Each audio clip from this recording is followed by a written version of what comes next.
What is going down, Valhalla fans? Today we're looking at a brand new update.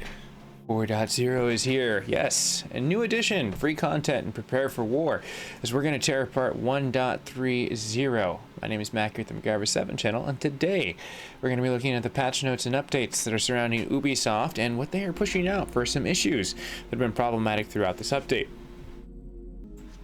So if you are newer to the network, definitely hit that subscription button and accompany it with the notification bell for all future updates that roll across with Valhalla. But some of the things that we're going to be looking at for as far as the 1 hour sword, for as far as the one-handed awesomeness. Now hopefully the 1 hour is just a joke, because if you look above you can see that there is some currently downloading issues on the PlayStation 5 in the UK, US, and Malaysia.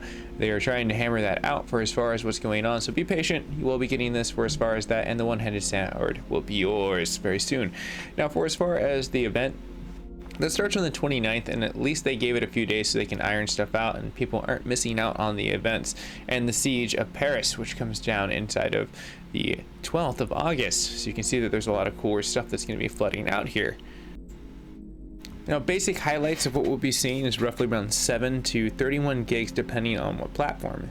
Some people have said that they've gotten larger. Leave a comment down below on what your download commentary of what system you're accompanying with that. Game improvements, new skills, level scaling, and on top of that, which the event they're setting up. So we're going to go ahead and click and scroll right over to Ubisoft's site for as far as what's over here. To dive past the highlights, you can see for as far as the newer content for the Siege of Paris and the expansion 2. That's support for as far as that will be released on the 12th. For as far as what you can see, the festival that will be coming into it, the new time limit for as far as the 29th to the 19th, leading into an overlap between new content and a festival. For as far as the partake in the festival and the quest to receive exclusive rewards, one-handed sword, yes. For as far as the players that must reach England to complete one of the first narratives in the arcs. So make sure that you can get those done for either or for as far as the settlements in level 2 and participation of that of the festival. So you need to get some work done if you want to have this showcased. On top of that, for as far as the level scaling, you can see that in the menu that they've added the game to adjust the NPC levels to your liking. Something that I think that is a great addition on what they've actually accompanied throughout the OSs. Now what you can see is off for as far as scaling is turned off, and the enemies appear to be exactly as the region description. Default, which is lower enemies, are brought to the power level of 50. They're not even saying levels. On top of that, for as far as the players and how they can be utilized inside of there, constant, which means the enemy is at the same power level of the player, so it's equal. Harder, which means a plus 30 on top of that. Nightmarish, plus 60. It gets pretty dark after that. Note that the boss encounters in the game mode will not be impacted. They have their own intended difficulty setting, which has been utilized before.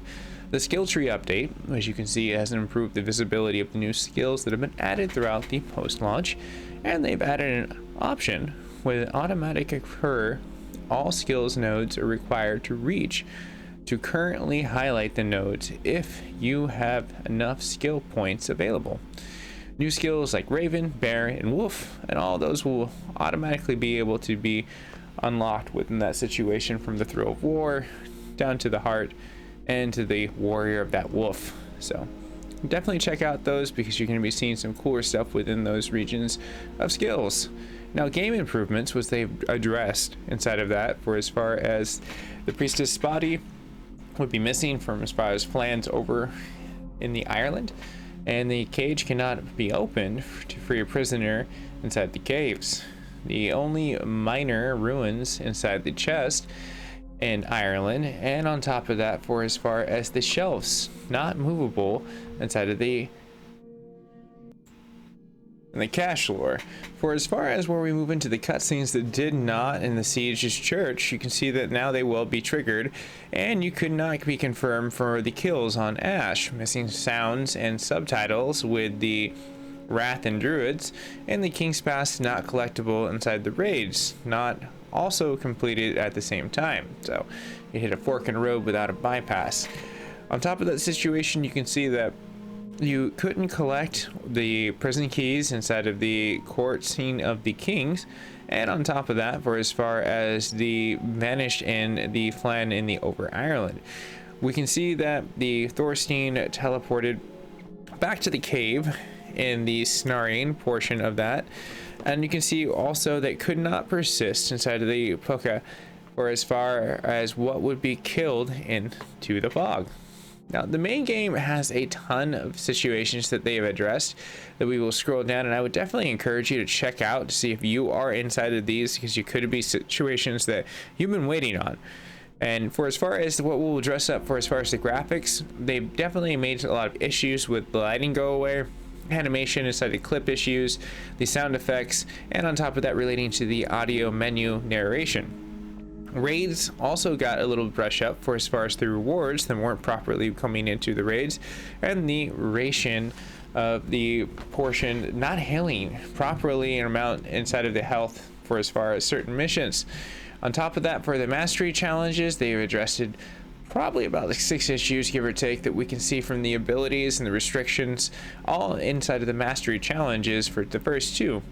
In the guards and the unreachable, you can see players being detected from the stealth and the brush for as far as what would happen in the Raven's Trail, and the reduced possibility of double armor sets inside of the acquiring portion of the store. Again, mastery challenge comes into that just a little bit on the boarding quest. Now, unlocked inside of the metal for as far as the remaining after loading an old save, and on top of that, troubles for the stealth mode in the bushes. Now you can see also that the combat was addressed in certain areas for as far as firing the weapons in NPCs and the combustible fire, enemies not taking proper damage from level 2 incendiary powder, NPCs no longer attacking or the ambush by the snake, and on top of that, for as far as the extended combo defaults and the damage intended, you can see also the other combos intact didn't register properly, and they kind of brushed up the whole combo system in general, which was a little bit needed, but it was a lot better than day one. Day one was crap. Like, the whole mechanic system was just like, why am I playing this? So they've done a good job since that day coming to now. For as far as the various issues that you can see for the Vikings inside of the salute abilities, and on top of the crashing and extended portions of combos that do more damage than intended, which actually seems like more of an exploit than an actual bug. But you can see that the items missing for the following title of the 1.2.2.1 are hopefully now there. The world address inside of that also comes down to able NPCs or the longship that we get stuck.